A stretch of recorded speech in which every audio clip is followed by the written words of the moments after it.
ಸತ್ತ ಶವಗಳಿಗೂ ಕೂಡ ಬಂತು ಒಂದು ಕಾಲ. ಒಂದು ಶವ ಕೊಟ್ಟರೆ 1 ಲಕ್ಷ ಕೊಡ್ತೀವಿ. ಖಾಸಗಿ ಮೆಡಿಕಲ್ ಕಾಲೇಜುಗಳಲ್ಲಿ ಶವಗಳ ದಂಧೆ ಶುರುವಾಗಿದೆ. ಸತ್ತ ಶವಗಳಿಗೂ ಒಳ್ಳೆ ಕಾಲ ಬರುತ್ತಾ? ಯಾವ ಕಾಲದಲ್ಲಿದ್ದೀವಿ ನಾವು? ಒಂದು ಶವ ಕೊಟ್ಟರೆ 1 ಲಕ್ಷ ಕೊಡ್ತಾರಂತೆ. ಖಾಸಗಿ ಮೆಡಿಕಲ್ ಕಾಲೇಜುಗಳಲ್ಲಿ ಶವಗಳ ದಂಧೆ ನಡೀತಾ ಇದೆ. ಪ್ರೈವೇಟ್ ಮೆಡಿಕಲ್ ಕಾಲೇಜುಗಳಲ್ಲಿ ಅನಾಟಮಿಗೆ ಶವಗಳ ಕೊರತೆ ಇದೆ. ಮೆಡಿಕಲ್ ವಿದ್ಯಾರ್ಥಿಗಳಿಗೆ ಅನಾಟಮಿ ಟೀಚ್ ಮಾಡಲು ಶವಗಳ ಕೊರತೆ. ಶವಗಳ ಕೊರತೆಯನ್ನೇ ಬಂಡವಾಳ ಮಾಡಿಕೊಂಡ ದಂಧೆಕೋರರು. ಕರ್ನಾಟಕ, ತೆಲಂಗಾಣ, ಮಹಾರಾಷ್ಟ್ರದ ಗಡಿ ಗ್ರಾಮಗಳ ಬಡ ಕುಟುಂಬಗಳೇ ಟಾರ್ಗೆಟ್. ಅಂತ್ಯಕ್ರಿಯೆ ಖರ್ಚು ಮಿಕ್ಕುತ್ತೆ, ಕೈಗೆ 1 ಲಕ್ಷ ರೂಪಾಯಿ ದುಡ್ಡು ಸಿಗುತ್ತೆ. ಇವರು ಬಾಯಿಗೆ ಮಣ್ಣು ಹಾಕ, ಶವ ಕೊಡಿ, ಹಣ ತಗೊಳ್ಳಿ ಅಂತ ಪುಸಲಾಯಿಸ್ತಿರುವಂತಹ ದಂಧೆಕೋರರು. ಹೈದರಾಬಾದ್ ಕೇಂದ್ರಿತವಾಗಿ ನಡೀತಾ ಇದೆ ಈ ಮಹಾದಂಧೆ. ಶವಗಳಿಗೂ ಈಗ ಆ ಭಾಗದಲ್ಲಿ ಎಲ್ಲಿ ನಡೀತಾ ಇದೆಯೋ ಆ ಭಾಗದ ಸ್ಮಶಾನಕ್ಕೊಂದ್ಸತಿ ಚೆಕ್ ಮಾಡ್ಕೋಬೇಕಿತ್ತು. ಹೂತಾಕದವ್ರು ಅಲ್ಲೇ ಇದ್ದಾರೋ ಅಥವಾ ಈ ಮಂಗಗಳೇನಾದರೂ ಅದನ್ನು ಹೊತ್ಕೊಂಡು ಹೋಗೋರು ಅಂತ.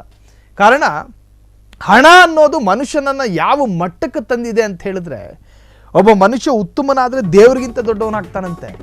ಒಬ್ಬ ಮನುಷ್ಯ ಹಾಳಾದರೆ ನೋಡಿ ಈ ಅವಸ್ಥೆ. ಬರೀ ಖಾಸಗಿ ಮೆಡಿಕಲ್ ಕಾಲೇಜುಗಳು ಅಷ್ಟೇ ಅಲ್ಲ, ರಾಜ್ಯದ 24 ಸರ್ಕಾರಿ ಮೆಡಿಕಲ್ ಕಾಲೇಜುಗಳಲ್ಲೂ ಕೂಡ ಶವಗಳ ಕೊರತೆ. ಕಳೆದ 3 ವರ್ಷಗಳಿಂದ ಅನಾಟಮಿಗಳಿಗೆ ಶವಗಳ ಕೊರತೆ ತೀವ್ರವಾಗಿ ಕಾಡ್ತಾ ಇದೆ. ಸರ್ಕಾರಿ ವೈದ್ಯಕೀಯ ಕಾಲೇಜುಗಳಿಗೆ ಸಿಕ್ಕಿರೋದು 700ಕ್ಕಿಂತ ಕಡಿಮೆ ಶವ. ಅನಾಟಮಿ ಬಗ್ಗೆ ಶಿಕ್ಷಣ ನೀಡಲು ಬೇಕಿದ್ದ ಶವಗಳ ಸಂಖ್ಯೆ 900. ಅನಾಟಮಿ ಟೀಚ್ ಶವ ಹೊಂದಿಸೋದೇ ಮೆಡಿಕಲ್ ಕಾಲೇಜುಗಳಿಗೆ ದೊಡ್ಡ ಸವಾಲಾಗಿದೆ. ಅದಕ್ಕೆ ಹುಬ್ಬಳ್ಳಿಯ KMCIRIಗೆ 35 ಶವಗಳು ಬೇಕಿತ್ತು, ಸಿಕ್ಕಿದ್ದು ಮಾತ್ರ ಕಮ್ಮಿ. ಬಳ್ಳಾರಿಯ BMCRIಗೆ 20 ಶವಗಳು ಬೇಕಿತ್ತು, ಆದರೆ ಸಿಕ್ಕಿದ್ದು ಬರೀ 5 ಶವ. ಬೀದರ್ ಮೆಡಿಕಲ್ ಕಾಲೇಜಿಗೆ 45 ಶವಗಳು ಬೇಕಿತ್ತು, ಆದರೆ ಸಿಕ್ಕಿದ್ದು ಬರೀ ಕಮ್ಮಿ. ಬರೀ ಖಾಸಗಿ ಮೆಡಿಕಲ್ ಕಾಲೇಜ್ ಅಷ್ಟೇ ಅಲ್ಲ, ಅನಾಟಮಿಗೆ ಮಕ್ಕಳಿಗೆ ವಿದ್ಯಾಭ್ಯಾಸ ಅಂದರೆ ಆ ಬಗ್ಗೆ ಒಂದು ಮಾಹಿತಿ ಕೊಡೋದಕ್ಕೆ ಅಲ್ಲಿ ಹೊಟ್ಟೆ ಕೊಯ್ದು ಹೊಟ್ಟೆ ಒಳಗೆ ಯಾವ್ಯಾವ ಅಂಗಾಂಗಗಳು ಕೆಲಸ ಮಾಡುತ್ತೆ, ಅನಾಟಮಿಗಳಿಗೆ ಶವಗಳು ಮುಖ್ಯ. ಅದಕ್ಕೆ ಅದರದೇ ಆದಂಥ ರೀತಿ ರಿವಾಜುಗಳಿದೆ. ಯಾವ ಥರದ್ದು ಶವಗಳನ್ನು ಬಳಕೆ ಮಾಡಬೇಕು, ಅದಕ್ಕೊಂದು ಪ್ರೋಟೋಕಾಲ್ ಇದೆ. ಅದಕ್ಕೊಂದು ರೀತಿ ರಿವಾಜಿದೆ, ಸಿಸ್ಟಮ್ ಇದೆ. ಅದಕ್ಕೆ ಕೊರತೆಯಾದಾಗ ಅದನ್ನು ಹೆಂಗೆ ಆ ಕೊರತೆಯನ್ನು ನೀಗಿಸೋದು, ಅದಕ್ಕೂ ಕೂಡ ಒಂದಷ್ಟು ನಿಯಮಗಳಿದ್ದಾವೆ.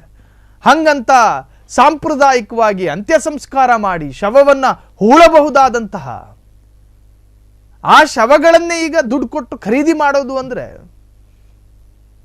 ಇದು ಯಾವ ಮಟ್ಟಕ್ಕೆ ಬಂದಿದೆ ನಮ್ಮ ಸಮಾಜ ಎನ್ನುವಂಥದ್ದು ಅರ್ಥ ಆಗ್ತಾ ಇಲ್ಲ. ಯಾವ ಮಟ್ಟಕ್ಕೆ ಬಂದಿದೆ. ಇನ್ನು ಅನಾಟಮಿಗೆ ಕೆಲ ಪ್ರಾಣಿಗಳನ್ನು ಕೂಡ ಬಳಕೆ ಮಾಡಲಾಗುತ್ತೆ. ಅಲ್ಲಿ ಮನುಷ್ಯನ ದೇಹವೇ ಅನಿವಾರ್ಯ ಅಂತ ಬಂದಾಗ ಅದಕ್ಕೊಂದಷ್ಟು ನಿಯಮಗಳಿದ್ದಾವೆ. ಆದರೆ ಇಲ್ಲಿ ಇದೊಂದು ದಂಧೆ ರೂಪದಲ್ಲಿ ನಡೀತಾ ಇದೆ. ದಂಧೆ ರೂಪದಲ್ಲಿ ಅನಾಟಮಿಗೆ ಶವ ಬೇಕು ಅಂತ ಹೇಳಿದ್ರೆ ಅವತ್ತು ಯಾವನೋ ಎದೆ ಒಡ್ಕೊಂಡು ಯಾರೋ ಸತ್ಗಿತ್ತೋದವನು ಮನೆ ಮುಂದೆ ಹೋಗಿ ಹೆಣ ಕೊಡಿ ಕಾಸು ಕೊಡ್ತೀವಿ. ಇನ್ನು ದುಡ್ಡಿನ ದಾಹದಲ್ಲಿ ಬಳಲ್ತಾ ಇರ್ತಕ್ಕಂಥ ಬಡ ಕುಟುಂಬ ಏನಾದರೂ 1 ಲಕ್ಷ ತಗೊಂಡು ಶವ ಕೊಟ್ಟು ಆ ಶವ ಪ್ರಯೋಗಶಾಲೆಗೆ ಹೋಗುತ್ತೆ ಅಷ್ಟೇ.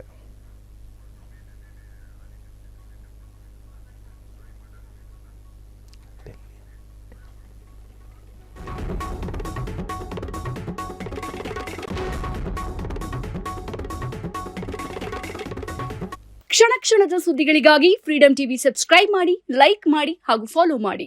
ಹೊಸ ಸುದ್ದಿಗಳ ನೋಟಿಫಿಕೇಶನ್ಗಾಗಿ ಬೆಲ್ ಐಕಾನ್ ಮೇಲೆ ಕ್ಲಿಕ್ ಮಾಡಿ.